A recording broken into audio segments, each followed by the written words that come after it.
रहीम। मैं वेलकम करता हूँ अपने तमाम स्टूडेंट्स को जो कि मेरे इस प्लेटफॉर्म के ऊपर lecturer zoology, lecturer botany, lecturer biology और एसएस बायोलॉजी के एस्पिरेंट्स हैं। तो आज हमने ना पीपीएससी का ज़ूलॉजी का लेक्चरर का पेपर डिस्कस करना है, जो कि पिछले ही दिनों जो है ना कंडक्ट किया गया।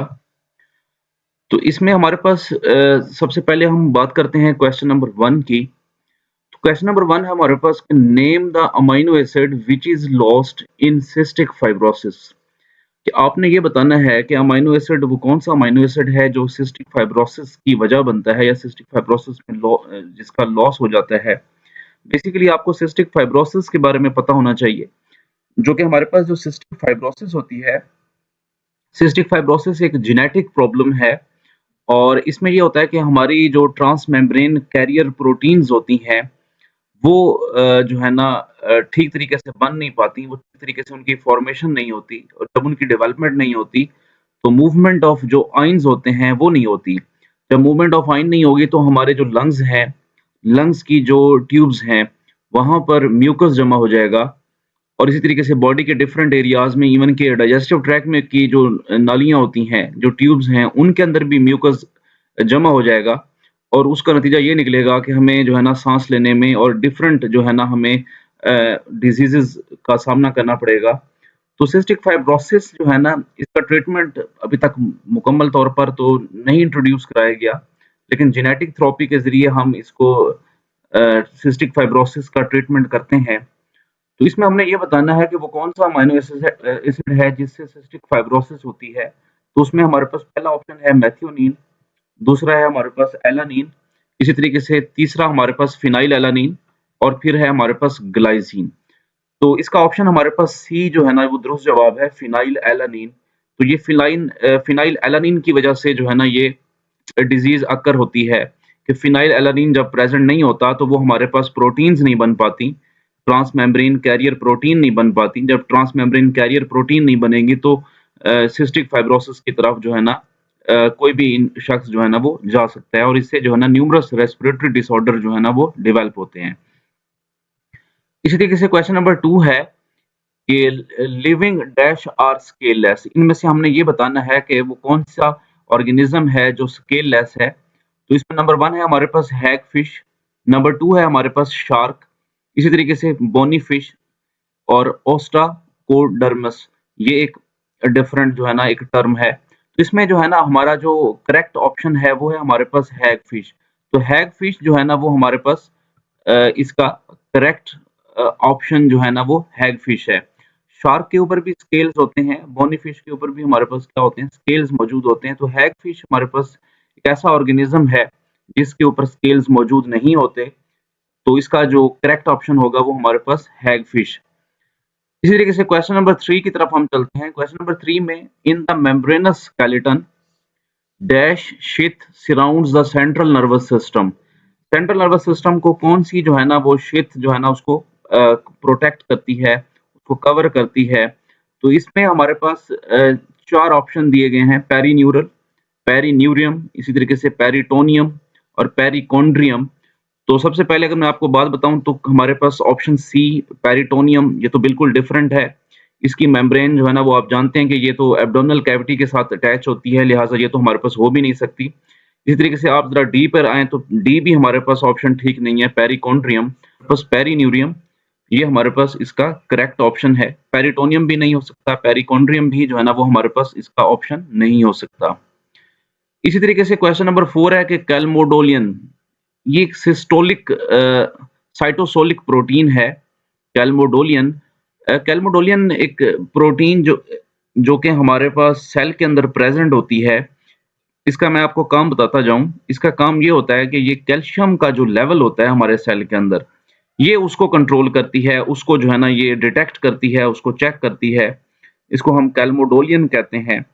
तो कैल्मोडोलिन हमारे पास एक सिस्टोलिक प्रोटीन है और इसमें अमीनो एसिड की तादाद 148 होती है और इसमें जो है ना कैल्शियम की जो बाइंडिंग साइट्स होती हैं वो 4 होती हैं। तो इसका ऑप्शन हमारे पास 4 जो है ना वो करेक्ट है। 1 भी इसका इनकरेक्ट है, 2 भी इसका इनकरेक्ट है, 3 भी इसका इनकरेक्ट है। तो हमारे पास जो ऑप्शन है 4 वो इसका करेक्ट ऑप्शन है। तो इसमें 4 जो है ना बाइंडिंग साइट्स होती हैं कैल्शियम के लिए और ये जो साइटोसोलिक प्रोटीन है कैल्मोडोलियन, ये हमारे सेल के अंदर कैल्शियम के लेवल को जो है ना डिटेक्ट करती है और उसको मेंटेन करती है। इसी तरीके से क्वेश्चन नंबर 5 है हमारे पास बाइनरी नंबर 11 000 अगेन 11 यानी कि 11 000 011 has the decimal value equal to, तो इसका ऑप्शन 99 है। तो ये सी ऑप्शन जो है ना इसका करेक्ट है हमारे पास डेसिमल वैल्यू का। क्वेश्चन ये है कि some minerals are needed in large amount and said to be micro minerals, non essential minerals, trace mineral, micro minerals. देखिए जी माइक्रो मिनरल्स ऑब्वियसली इसका जो करेक्ट ऑप्शन होगा वो हमारे पास माइक्रो मिनरल्स होंगे, क्योंकि जो भी चीज़ हमें ज़्यादा क्वांटिटी में चाहिए तो वो माइक्रो का वर्ड हम यूज़ करते हैं और मैक्रो की स्पेलिंग MACRO, इसमें सिर्फ स्पेलिंग का डिफरेंस होता है माइक्रो और मैक्रो में।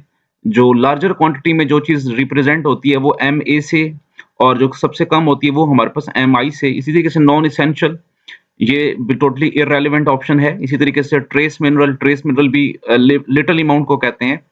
तो क्वेश्चन नंबर 6 का जो हमारे पास करेक्ट ऑप्शन है वो हमारे पास माइक्रो मिनरल्स हैं। माइक्रो मिनरल्स जो है ना वो हमारी बॉडी को जो है ना ज़्यादा क्वांटिटी के अंदर जो है ना वो चाहिए होते हैं और इसी तरीके से जैसे कि हमारे पास सोडियम है, क्लोराइड है, क्लोराइड के अलावा बाकी डिफरेंट हमारे पास जो है ना कैल्शियम की बात कर लें, पोटेशियम की बात कर लें, तो ये हमारे पास ऐसे मिनरल्स हैं जो कि ज़्यादा क्वांटिटी में जो है ना वो हमें रिक्वायर होते हैं। इसी तरीके से क्वेश्चन नंबर 7 है कि which step of action potential is energy dependent. Energy dependent हमारे पास कौन सा स्टेप है? So which type of action potential is energy dependent? Number 1 is depolarization. Number 2 is repolarization. Action potential stage, refractory period. तो depolarization इसका correct option. तो 7 का हमारे पास option A. क्वेश्चन नंबर 8 है हमारे पास vertebrate photoreceptor dash in response to stimulus. तो ये डिपोलराइजेशन होती है। ये जब भी स्टिमुलस डेवलप होता है तो डिपोलराइजेशन होती है, फिर रिपोलराइजेशन और फिर जब सबसे नीचे हमारा ग्राफ चला जाता है यानी कि बॉटम के ऊपर चला जाता है तो उसको हाइपरपोलराइजेशन कहते हैं। तो इसका ऑप्शन जो है ना वो ए जो है ना वो करेक्ट है, डिपोलराइजेशन। क्वेश्चन नंबर 9 है कि largest part of human brain का जो लार्जेस्ट पार्ट है वो हमारे पास कौन सा होता है? तो cerebrum is the largest part. पहला ऑप्शन है सेरिबलम, नंबर 2 है हमारे पास सेरिब्रम, तीसरा है हमारे पास मिडुला ओब्लोंगेटा और डी ऑप्शन है नन। तो इसमें इसका जवाब मौजूद है। ह्यूमन ब्रेन का जो लार्जेस्ट पार्ट होता है वो सेरिब्रम होता है। Option B is the correct one. और आपको मैं बताता चलूँ कि जो स्मॉलेस्ट ह्यूमन ब्रेन का जो स्मॉलेस्ट पार्ट है वो हमारा सेरिबलम से नीचे पाया जाता है, जिसको हम ब्रेन स्टेम भी कहते हैं या stem cell of the brain भी कहते हैं, which are located under the cerebellum. वो हमारे पास क्या है, स्मॉलेस्ट पोर्शन जो है ना वो ह्यूमन ब्रेन का कहलाता है और जो लार्जेस्ट पोर्शन है वो हमारे पास क्या है, सेरिब्रम। तो cerebrum is the largest portion of the human brain. Question number 10 है हमारे पास insect belong to class. Insect की जो क्लास है वो हेक्सापोडा है। तो ऑप्शन इसका ए जो है ना वो करेक्ट है। इंसेक्ट्स की जो क्लास है वो हमारे पास हेक्सापोडा। क्वेश्चन नंबर 11 है हमारे पास ग्लाइकोलाइसिस कन्वर्ट। ग्लाइकोलाइसिस में क्या कन्वर्जन होती है? ग्लाइकोलाइसिस आप जानते हैं कि हमारे पास ये बिल्कुल एक बेसिक स्टेप होता है सेल के अंदर, जिसमें हमारे पास एनर्जी के molecules in the form of ATP as well as in the form of NADH develop होते हैं। तो इसमें होता यह है कि ग्लूकोज जो है ना वो पायरुवेट में तब्दील होता है। तो इसमें आपके पास 4 ऑप्शन दिए गए हैं। नंबर 1 इज ग्लूकोज आपका पायरुवेट में कन्वर्ट होता है। नंबर 2 ग्लूकोज आपका फॉस्फोइनोपायरुवेट के अंदर या फ्रुक्टोज इनटू पायरुवेट। सो हमारा ऑप्शन जो है ना वो हमारे पास क्या है, ग्लूकोज कन्वर्ट होता है पायरुवेट के अंदर। तो option A is the correct one. Glycolysis के अंदर हमारे पास ऑप्शन जो है ना वो क्या है, ए। क्वेश्चन नंबर 12 है हमारे पास universal blood donors for the ABO system are type. तो ABO सिस्टम के लिए जो यूनिवर्सल डोनर हैं वो हमारे पास ब्लड ग्रुप AB होता है, क्योंकि ABO सिस्टम के अंदर आप देख रहे हैं कि इसमें ब्लड A ग्रुप के भी एंटीजन भी प्रेजेंट हैं, B के भी एंटीजन प्रेजेंट हैं। सो हमारे पास AB जो है ना वो यूनिवर्सल जो है ना डोनर है ABO ब्लड ग्रुप सिस्टम का। और तो इसका ऑप्शन जो है ना वो हमारे पास क्या होगा, डी। क्वेश्चन नंबर 13 है कि dash occur in eukaryotes but not in prokaryotes. अब आपने ये बताना है कि यूकरियोट्स में क्या चीज पाई जाती है और प्रोकरियोट्स, यानी कि बेसिकली ये डिफरेंस आपसे पूछा जा रहा है कि यूकरियोट्स और प्रोकरियोट्स में क्या डिफरेंस है। तो यूकैरियोट्स के अंदर सबसे पहले देखें ऑप्शन एटीन्यूएशन। एटीन्यूएशन तो कहते हैं किसी चीज का वीक हो जाना, डिसमेंटल हो जाना। स्पेसिंग का मतलब कि टूटना होता है। ये तो दोनों ही इररेलेवेंट हैं, स्टेटमेंट के साथ जो है ना मैच नहीं करते। और ऑप्शन नंबर सी देखें तो इसमें माइटोकॉन्ड्रियल आरएनए की बात की जा रही है कि यानी कि माइटोकॉन्ड्रिया ऑब्वियसली जो है ना एक मेम्ब्रेन बाउंड स्ट्रक्चर है which is only present in eukaryotic cell and absent in prokaryotic cell. So option C जो है ना वो हमारे पास करेक्ट होगा। राइबोसोम तो दोनों में पाए जाते हैं। माइटोकॉन्ड्रियल आरएनए जो है ना वो सिर्फ और सिर्फ किसमें पाया जाएगा, यूकैरियोट्स के अंदर। और प्रोकैरियोट्स के अंदर आप जानते हैं कि मेम्ब्रेन बाउंड स्ट्रक्चर नहीं पाए जाते। सो वहां पर हमारे पास ये क्या होगा, एब्सेंट। क्वेश्चन नंबर 14 देखें, dash help in maintaining the shape of the eye. Eye का जो शेप है उसको मेंटेन करने के लिए कौन सी चीज रिक्वायर होती है? सबसे पहले निरोगलिया। निरोगलिया जो है ना ये ब्रेन का पार्ट है। दूसरा है एक्वस ह्यूमर, विट्रस ह्यूमर और फिर पेरिकैरियन। तो एक्वस ह्यूमर का प्रेशर जो है ना बेसिकली क्या करता है, हमारी जो आई की शेप है उसको मेंटेन करता है। तो ऑप्शन बी जो है ना इसका करेक्ट वन है, एक्वस ह्यूमर। इसी तरीके से देखें हमारे पास पब्लिक सर्विस कमीशन में लेक्चरर ज़ूलॉजी का जो नेक्स्ट क्वेश्चन नंबर 15 है वो ये है कि which of the following organization did Pakistan join in 1969। ये देखें 20% आप जानते हैं कि हमारे पास क्वेश्चन जी के रिलेटेड होते हैं और 80% जो क्वेश्चंस होते हैं पब्लिक सर्विस कमीशन के अंदर वो हमारे पास सब्जेक्ट रिलेटेड होते हैं। So this is one of those question जो कि हमारे पास जीके के पोर्शन से लिया गया है कि 1969 में पाकिस्तान ने किसको ज्वाइन किया। तो इसमें मैं थोड़ा-सा आपको बताता चलूँ आपकी मालूमात के लिए। हमारे पास सबसे पहला जो ऑप्शन है वो है हमारे पास सार्क। सार्क जो है ना पाकिस्तान ने 1985 में 1985 में सार्क पाकिस्तान ने कब ज्वाइन किया? 1985 में 1985। उसके बाद है हमारे पास नॉम नॉन अलाइंड मूवमेंट इसको हम कहते हैं। ये 1979 में पाकिस्तान ने इसको जो है ना ज्वाइन किया। और C option OIC organization of Islamic council ये पाकिस्तान ने 1969 में। तो ऑप्शन सी आपका करेक्ट है। इसी तरीके से हमारे पास WTO और D8 ये हमारे पास डिफरेंट जो है ना ग्रुप्स हैं। ये इंटरनेशनल हमारे पास ग्रुप्स हैं, सार्क, नैम, OIC, D8। तो इसका करेक्ट ऑप्शन हमारे पास OIC है। उसके बाद नेक्स्ट क्वेश्चन है, dash in asthenosphere is the major factor behind the movement of tectonic plates.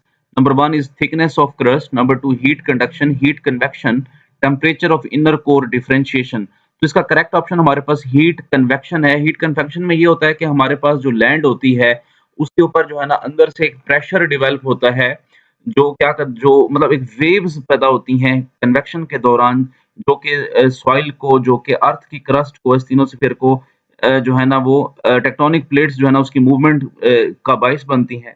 उसमें वेव्स ये होती हैं कि वो क्या करती हैं, वो जो है ना सॉइल को राइज करती हैं, स्प्रेड होती हैं। और इवन कि इसमें जो है चूंकि गैस और मोल्टन लिक्विड प्रेजेंट होता है, लिहाजा जो है ना ये टेक्टोनिक प्लेट्स की मूवमेंट का जो है ना वो बाइस बनती हैं। तो heat convection is the correct option of the question number 16। याद रखिएगा जब भी आप सवाल याद रखिएगा जब भी आप सॉल्व करने बैठें कोई भी पास्ट पेपर या फिर आप किसी भी एग्जाम के अंदर बैठे हुए हैं, तो कोशिश कीजिएगा कि हमेशा अपनी स्टेटमेंट को ठीक तरीके से अंडरस्टैंड करें। और जब तक आप स्टेटमेंट को ठीक तरीके से अंडरस्टैंड नहीं कर पाएंगे तब तक आप कोई भी जो है ना ऑप्शन का जवाब जो है ना वो नहीं तलाश कर सकते। क्वेश्चन नंबर 17 है, dash is the largest single cause of loss of biodiversity. Biodiversity की सबसे बड़ी वजह जो है ना वो क्या है? बायोडाइवर्सिटी वैरायटी ऑफ स्पीशीज को कहते हैं और आप जानते हैं कि सबसे बड़ा मसला जो है ना वो हैबिटेट डिस्ट्रक्शन है। हंटिंग भी नहीं है, पोल्यूशन भी नहीं है, डिजीज भी नहीं है। सबसे बड़ा मसला जो है ना वो हैबिटेट की डिस्ट्रक्शन है। हैबिटेट बहुत तेजी के साथ जो है ना वो आहिस्ता-आहिस्ता जो है ना वो डिस्ट्रॉय होता जा रहा है। उसकी वजह आप जानते हैं अर्बनाइजेशन, उसकी वजह आप जानते हैं ओवर पॉपुलेशन, उसकी वजह आप जानते हैं कि एनवायरमेंटल प्रॉब्लम। लेकिन हैबिटेट डिस्ट्रक्शन जो है ना वो हमारे पास ऑप्शन जो है ना ए जो है ना वो करेक्ट वन। क्वेश्चन नंबर 18 है, MacConkey agar is widely used for the selection of gram negative strain. तो ये इसका ऑप्शन ए है। ग्राम नेगेटिव स्ट्रेन्स को जो है ना की सिलेक्शन के लिए जो है ना हम मैककॉनके एगर जो है ना वो हम यूटिलाइज करते हैं, इस्तेमाल करते हैं। और ये जो है ना ग्राम नेगेटिव के लिए जो है ना यूटिलाइज किया जाता है। तो option a. Question number 19, the chief atmospheric layer present near the surface of earth. Earth के करीब जो है ना पाई जाने वाली जो सरफेस है वो हमारे पास ट्रोपोस्फियर है। जिसका जो है ना डिस्टेंस यानी कि अल्टीट्यूड का अगर हम देखें तो 0 से लेकर 10 किलोमीटर होती है, यानी कि आप सतह ज़मीन से ऊपर चले जाएँ 10 किलोमीटर तो हमारे पास ट्रोपोस्फियर आती है, देन हमारे पास स्ट्रेटोस्फियर और मेसोस्फियर और आयोनोस्फियर, तो option c is the correct one. Question number 20 है, how many base pairs are there in every helical turn of Watson Crick double helix model? तो इसमें ये ऑप्शन डी करेक्ट है। क्वेश्चन नंबर 11 देखें, basic democracy system came in Pakistan. मैं आपको थोड़ा सा इसका बैकग्राउंड बताऊं। बेसिक डेमोक्रेसी सिस्टम जो है ना ये अयूब खान के दौर में जो है ना सबसे पहले इंट्रोड्यूस हुआ था। और बेसिक डेमोक्रेसी सिस्टम में ये था कि जिस तरीके से आजकल हमारे यहाँ एमपीएज और एमएनएज सेलेक्ट किए जाते हैं, फिर वो आगे जाके गवर्नमेंट बनाते हैं, तो बेसिक डेमोक्रेसी में ये था कि हमने जो है ना बिल्कुल बेसिक लेवल के ऊपर जो है ना, जैसे कि आप कह सकते हैं कि काउंसलर और इसी तरीके से नाजिम, नायब नाजिम, बिल्कुल निचले लेवल के ऊपर जो है ना जाकर मेंबर्स को उनकी वोटिंग करनी थी, उनकी सिलेक्शन करनी थी और वहीं पर उन्होंने गवर्नमेंट बनानी थी ताकि लोगों को ज़्यादा से ज़्यादा डिलीवर किया जा सके। तो बेसिक डेमोक्रेसी जो है ना पूरा एक एक्ट जो है ना पाकिस्तान के अंदर इंट्रोड्यूस हुआ था वो 1959 के अंदर। इसका ऑप्शन जो है ना वो हमारे पास क्या है 1959। तो ये पाकिस्तान में कब आया गया? 1959 के अंदर। तो ये लोकल गवर्नमेंट ऑर्डिनेंस भी है एक किस्म का, और ये जनरल अयूब ने अपने दौर हुकूमत में इसको इंट्रोड्यूस कराया। क्वेश्चन नंबर 2 है, the average of 4 consecutive odd number is 24, find the largest number. कि आपने जो है ना वो कहता है average of 4 consecutive odd number is 24। अच्छा, क्वेश्चन नंबर 23 है हमारे पास, out of the following which is not stop codon. अब इसमें देखें हमारे पास यूएए, यूजीए, यूएजी, ये तीनों तो है हमारे पास स्टॉप कोडोन। ये जीयूजी जो है ना ये हमारे पास स्टॉप कोडोन नहीं है, तो इसका ऑप्शन हमारे पास क्या होगा? डी ऑप्शन होगा। ये आप जानते हैं कि ये मैथ्योनिन और वेलाइन, मैथ्योनिन या फिर वेलाइन को क्या करता है? कोड करता है। तो ये जी गोवानिन, यूरासिल, गोवानिन, तो ये हमारे पास इसका करेक्ट ऑप्शन। क्वेश्चन नंबर 24 है कि बर्ड वर्टिब्री आर एसियोलियस, हेट्रोसियोलियस, एम्फिसियोलस। तो ये हमारे पास हेट्रोसियोलस होते हैं, और इससे क्या होता है कि बर्ड की जो बॉडी होती है उसके अंदर कर्वेचर होते हैं, मूवमेंट करने के लिए फ्लेक्सिबिलिटी उनके अंदर मौजूद होती है। तो इसके जो वर्टिब्रा होते हैं वो हमारे पास हेट्रोसियोलस होते हैं। ये ऑप्शन डी जो है ना हमारे पास करेक्ट है। क्वेश्चन नंबर 25 है, where are the histamine secreting cell founds. तो हिस्टामीन सिक्रेटिंग सेल्स वो हमारे कनेक्टिव टिश्यूज के अंदर पाए जाते हैं।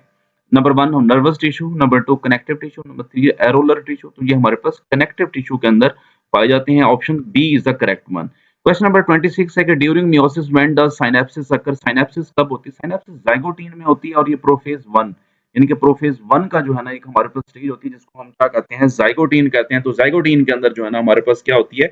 जो है ना मियोसिस के अंदर सिनेप्सिस होती है। क्वेश्चन नंबर 27 है, glottis open on the floor of pharyngeal cavity. तो इसका जवाब हमारे पास क्या है? ए ऑप्शन फेरेंजियल कैविटी जो है ना डायफ्राम, ट्रैकिया, ये इररेलेवेंट है। Option A is the correct one. उसके बाद dash is produced by seaweeds. Seaweed से जो है ना आप क्या हासिल कर सकते हैं? जेलेटिन, एल्जीनिक एसिड, कैराजिन, बायोटोनिक एसिड, आप क्या क्या हासिल कर सकते हैं? तो इसमें अल्जीनिक एसिड जो है ना वो आप क्या कर सकते हैं? सीवीड से आप हासिल कर सकते हैं। आयोडीन भी हासिल की जा सकती है। क्वेश्चन नंबर 1929 के अंदर आता है कि इन विच कंट्री द डेजर्ट टिम्बुक्टू लाई। टिम्बुक्टू जो है ना ये आप सदरन सहारा का एक डेजर्ट है और बड़ा ही हार्श इन्वायरमेंट होता है। तो ये माली के अंदर, क्वेश्चन इसका ऑप्शन सी जो है ना, ये क्योंकि टिम्बकटू जो है ना पूरा एक सिटी भी है, तो ये माली के अंदर यानी कि सी में पाया जाता है। ये अगेन क्वेश्चन 20% जो है ना जीके में से जो है ना वो आपसे पूछा गया है। क्वेश्चन नंबर 30 है, which is the following is the rich source of vitamin B. तो विटामिन बी जो है ना उसमें रिच सोर्स जो है ना वो हमने बताना है। इसमें ऑप्शन ए पेप्टोन है, ट्रिप्टोन है, यीस्ट एक्सट्रैक्ट है, एगर। इसका ऑप्शन सी है यीस्ट एक्सट्रैक्ट। यीस्ट एक्सट्रैक्ट में सबसे ज्यादा जो है ना विटामिन बी पाया जाता है। पेप्टोन में नहीं पाया जाता, बहुत ही लिटिल अमाउंट में पाया जाता है। और तो सबसे ज्यादा जो है ना वो यीस्ट एक्सट्रैक्ट में, इन चारों में अगर हम देखें तो यीस्ट एक्सट्रैक्ट के अंदर हमारे पास विटामिन बी जो है ना वो पाया जाता है। अगेन क्वेश्चन जनरल नॉलेज में से आया है, वर्ल्ड इन्वायरमेंट डे इज 5 जून। 5 जून को जो है ना ये सेलिब्रेट किया जाता है। अब इसको तो आपने क्रैम ही करना है, याद ही करना है, रट्टा ही मारना है कि 5 जून को जो है ना हमारे पास इन्वायरमेंट डे जो है ना वो किया जाता है, सेलिब्रेट किया जाता है। उसके बाद है the activity of succinate dehydrogenase inhibited by. Succinate dehydrogenase basically हमारे पास एंजाइम है और आप जानते हैं कि एंजाइम की एक्टिविटी हमेशा इनहिबिटर की वजह से क्या होती है, वो रिस्ट्रिक्ट होती है, वो रुकती है। तो ये मेलोनेट है ऑप्शन इसका बी, मेलोनिक एसिड यानी कि मेलोनेट की वजह से सक्सिनेट डिहाइड्रोजिनेज की जो एक्टिविटी है उसको हम क्या कर सकते हैं, स्टॉप कर सकते हैं, उसको हम रोक सकते हैं। क्वेश्चन नंबर 33 है, splitting of atom is known as merging, fusion, moderating, fission. Fission is the option correct one. Question number 34 है, female sex organ of bryophytes उसको हम क्या कहते हैं, आर्चिगोनियम। नंबर 2 है एंथ्रेडियम, कार्पोगोनियम या नन। तो ब्रायोफाइट्स का जो फीमेल होती है उसको आर्चिगोनियम कहते हैं, मेल जो सेक्स ऑर्गन होता है वो एंथ्रेडियम कहलाता है। कार्पोगोनियम जो है ना ये फीमेल सेक्स ऑर्गन है बट एलजी का है, ये ब्रायोफाइट का नहीं है, किसका है, एलजी का।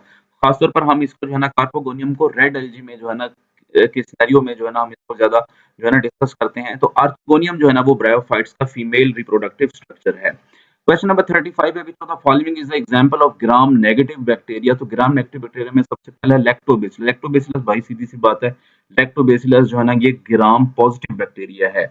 नंबर 2 है हमारे पास इस्चेरिशिया कोलाई जिसको हम ई कोलाई कहते हैं। तो ई कोलाई जो है ना वो हमारे पास ग्राम नेगेटिव बैक्टीरिया, इसकी स्ट्रेन बिल्कुल ग्राम नेगेटिव आती है। स्टेफिलोकोकस ऑरियस ये भी हमारे पास ग्राम पॉजिटिव है, तो ऑप्शन बी।